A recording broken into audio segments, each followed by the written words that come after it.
Yes, അങ്ങനെ കേരളം ഒരു തെരഞ്ഞെടുപ്പ് പ്രചാരണ ചൂടിലൂടെ കടന്നു പോവുകയാണ്. ഈ മാർച്ച് മാസത്തിൽ പോളിംഗ് ബൂത്തിലെത്താൻ ഇനി 12 നാൾ മാത്രമാണ് ബാക്കി.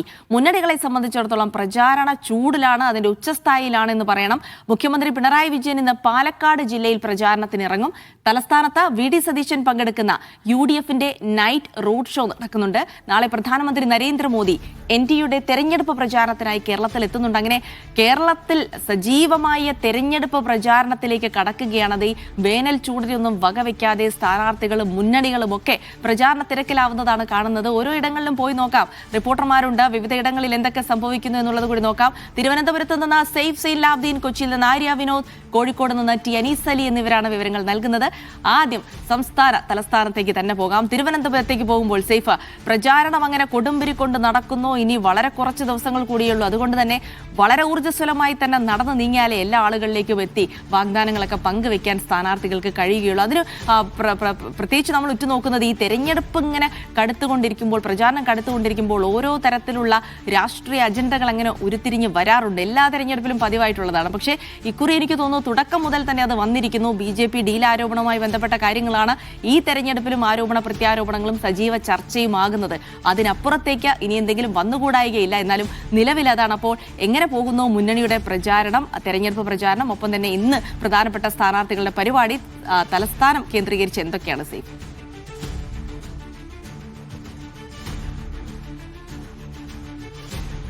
കയറി വരികയാണ്.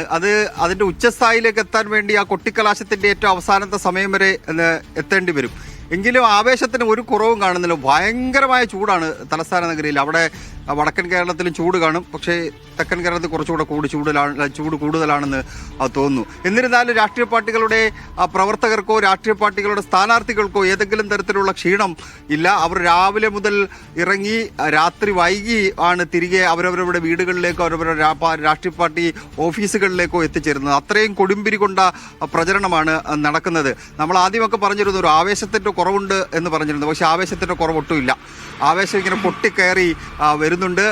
ഈ അജണ്ടയുടെ കാര്യം ഇപ്പോൾ ജിൽസി സൂചിപ്പിച്ചത്, ഒരു അജണ്ടയിൽ തൂങ്ങിയായിരുന്നു കേരള രാഷ്ട്രീയം ഇങ്ങനെ പൊയ്ക്കൊണ്ടിരുന്നത്. BJP കോൺഗ്രസ് ഡീലുമായി ബന്ധപ്പെട്ട വിഷയം.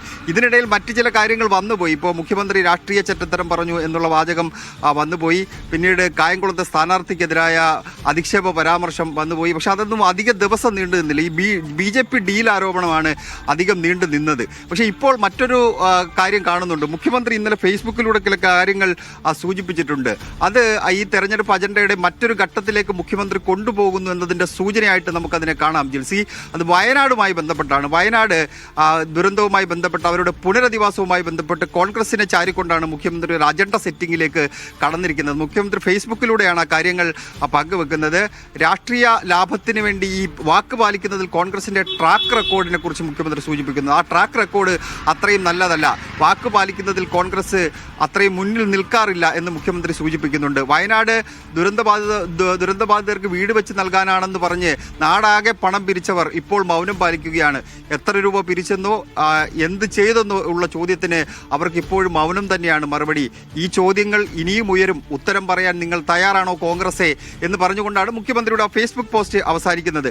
സ്വാഭാവികമായിട്ട് ഇത് വരും എന്ന് നമുക്ക് നേരത്തെ തന്നെ സൂചനകൾ ഉണ്ടായിരുന്നു. പക്ഷെ അത് ഇതിന്റെ അവസാന ആഴ്ചയിലേക്കായിരിക്കും എത്തിച്ചേരുക എന്നായിരുന്നു ലഭിച്ചിരുന്ന ചില വിവരം. പക്ഷെ മുഖ്യമന്ത്രി അത് കുറച്ചുകൂടെ നേരത്തെ അതിലേക്ക് സ്വിച്ച് ചെയ്യുന്നു എന്ന് വേണം മനസ്സിലാക്കാൻ. BJP ഡീൽ വിട്ട് വയനാടുമായി ബന്ധപ്പെട്ട് വയനാട് പുനരധിവാസവുമായി ബന്ധപ്പെട്ട് കോൺഗ്രസിനെ പ്രതിക്കൂട്ടിൽ നിർത്തിക്കൊണ്ട് പുതിയ അജണ്ട സെറ്റിംഗിലേക്ക് മുഖ്യമന്ത്രി കടന്നിരിക്കുകയാണ്. സംസ്ഥാന സർക്കാരിനാണെങ്കിൽ ഈ വിഷയവുമായി ബന്ധപ്പെട്ട് പറയാൻ ചില കാര്യങ്ങളുണ്ട്.